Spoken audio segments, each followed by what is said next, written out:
Kok bisa ya segerombolan rebel atau pemberontak di bawah organisasi Taliban mengalahkan 10.000 tentara Amerika well-equipped bersenjata super lengkap. Juga ada 300.000 tentara pemerintah Afghanistan yang dibiayai oleh Amerika lebih dari $1 triliun atau 8 kali APBN Indonesia diam tak berkutik dengan Taliban. Atau memang ada tangan lain yang ingin mempermalukan Biden dan mengucilkan Amerika di bawah administrasi Partai Demokrat tersebut. Apakah ini artinya kemenangan kaum nasionalis melawan cabalis? Globalis cabal yang mengontrol dunia dilawan oleh Taliban yang tidak pakai masker dan tidak menjalankan protokol kesehatan WHO. Faktanya tak ada COVID tuh di Taliban. Tentara uneducated bermodal nyali besar bisa mengalahkan Amerika yang benar aja. Hal ini bisa jadi inspirasi bahwa kita bisa mengalahkan siapapun kalau kita memutuskan jadi nasionalis sejati, membela bangsa dan negaranya sendiri. Emangnya masih perlu asing bernegara itu? Demikian New Mind bertanya. Kembali ke topik, Putin dan Trump adalah dua sahabat sejati. Kekalahan Trump dengan kecurangan kotak suara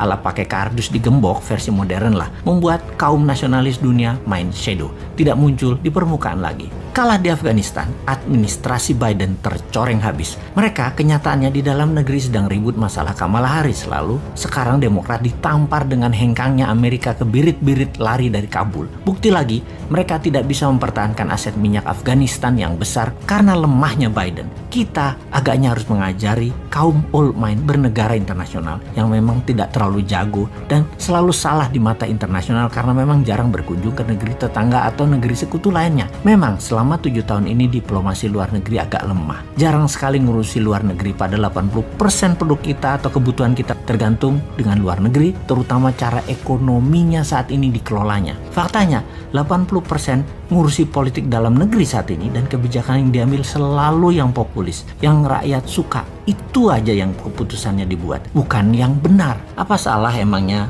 memilih bernegara populis dan urusan semua dalam negeri, terutama politik? Ya tidak akan salah.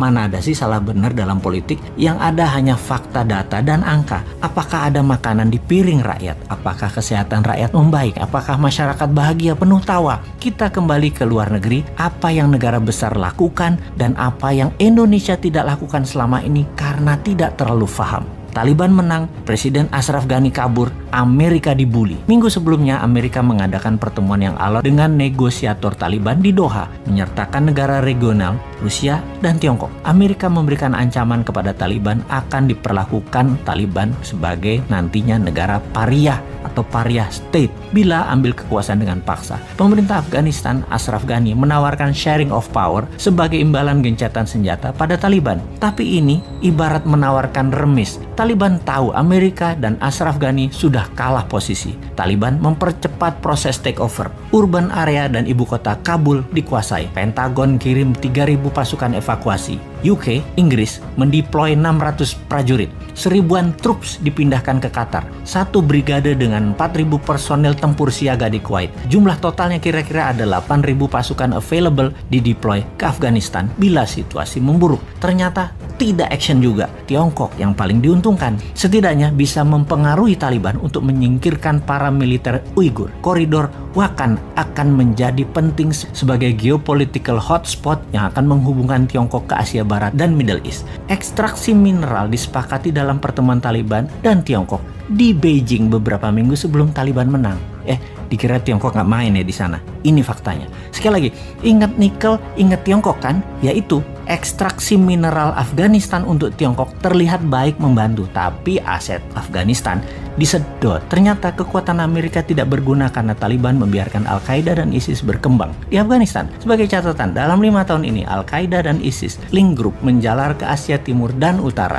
Pecahan grup ekstremis Taliban dan simpatisan Al-Qaeda dan ISIS saat ini ditemukan di banyak negara Afrika, bahkan di Filipina, juga Indonesia. Sungguh, kemenangan Taliban di Afghanistan juga bisa menjadi booster bagi kelompok radikal di tempat lain, sekaligus bukti war on terror belum selesai. Pemerintah nasionalis Indonesia di dalam negeri perlu mempercepat konsensus menghabisi gerakan pemahaman keras far right ekstremis sebagai pekerjaan rumah kalau ingin aman ke depannya. Di luar negeri, mainkan seperti Tiongkok, ambil benefit ya air keruh. Paham? Enggak? Yo wes, tunggu 2024 kita praktekkan nanti.